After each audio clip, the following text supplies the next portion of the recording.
Hey, Sean here from SpeedCubeReview.com. So, I made a shape mod. Now, I'm re-recording the audio because, for some reason, the first time I recorded it, it all ended up sounding like something from Max Headroom. Max Headroom. So, this is a half-truncated cube.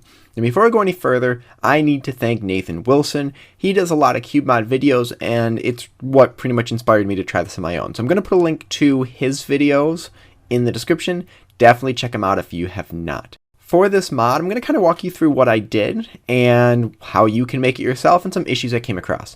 So first thing, you need something to cut the pieces of the cube with. I did not have this. I didn't have any sort of saw or anything. So I bought a Dremel. I was surprised at how cheap they were. This Dremel was about 20 bucks. And I'll put a link to Amazon where you can get it. And it's a pretty decent Dremel. It has good reviews. So it's not like some cheap one that's going to explode in your face. You're also going to need something to fill the pieces with. So I used some epoxy sculpt. And again, I'll link in the description to that. Then you'll also need some sandpaper to help clean things off, sand pieces down. And then at the end, you'll need some spray paint and some new stickers. First thing is I cut each of the pieces. Now for a half truncated cube, every single edge is cut at an angle from one corner down to the sides. And 4 of the corners are cut completely off. And when I say completely off, I mean more at where the corners of the corner are. And you'll see that in the video. This all went pretty well and pretty fast. It was only about 20 minutes by the time I got done, and I was taking it pretty slowly. I did put the cube back together so I could see exactly how the corners are cut, because that part confused me a little bit. After I did that, I filled each of the pieces, and this is where I wish I did something a little bit different. There's a lot of epoxy sculpt in this, and I kind of wish I filled the pieces with some newspaper or foam or something first. That way the epoxy is over top of it and not filling the entire piece. So after about a day, I let that dry. It was pretty hard after a couple hours, but I wanted to wait the full 24 hours. I sanded it down. Now I don't have a belt sander, and I was afraid that I was going to have to get one. But this 60 grit sandpaper was amazing. It worked super fast. It was pretty well sanded. After that, I just coated it with some spray paint, and after that, some stickers. Now the stickers I got from Oliver Stickers, and they have a set exactly for this.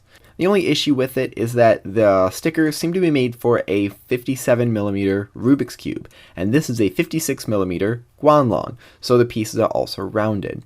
I decided to trim the stickers a little bit and make sure those weren't hanging over because I had them hanging over, thought it'd be okay, scrambled it up, solved it, and it was just catching a little bit. So I'll probably slowly trim it and clean it up more and more as I go along. But also I went to Oliver's. I got some new stickers for that metal cube I did in the Craigslist unboxing because I feel like these are a lot more fitting for that cube. This is the first mod I ever did. I don't know what I'm going to do next, but it was actually a lot of fun and it went really fast. I was able to do most of it within an hour or two one day and then finish it up in about an hour or two the next day. Definitely try this out if you have an extra cube like a Guanlong. There's one other issue that I had where the corner pieces in this old Guanlong is a 2-piece corner, and after I cut it, it started to fall apart, so I had to super glue it back together. The newer Guanlongs are a 3-piece corner, but I think if I ever have another one like this, well, I'll either do a super glue it right off the bat, or I use some sort of epoxy that I can fill the cube with like a mold, and that way I don't need to cut it and fill it, but it's already been filled and sealed.